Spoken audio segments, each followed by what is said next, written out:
7th class చదువుతున్నాడు. అబ్బాయి government స్కూల్కే వస్తాడు, కానీ ఆర్ఫనేజ్ హోమ్లో ఉంటాడు. మొన్న ఏమైందంటే ఒక 3 days బ్యాక్ నేను రివ్యూ మీటింగ్ ఇక్కడికే వచ్చాను. 21st ఎడ్యుకేషన్ డిపార్ట్మెంట్తో రివ్యూ మీటింగ్ జరుగుతూ ఉంది. అప్పుడు నాకు ఒక మెసేజ్ వచ్చింది. ఆ బాబు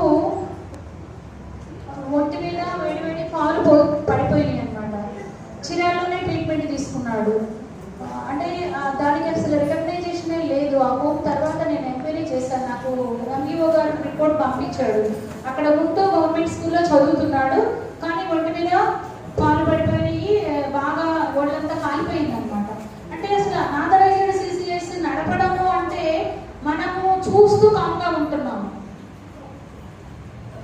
కనీసము దానికి ఒక రెస్పాన్సిబిలిటీగా ఫీల్ కావట్లేదు. ఇప్పుడు ఎంత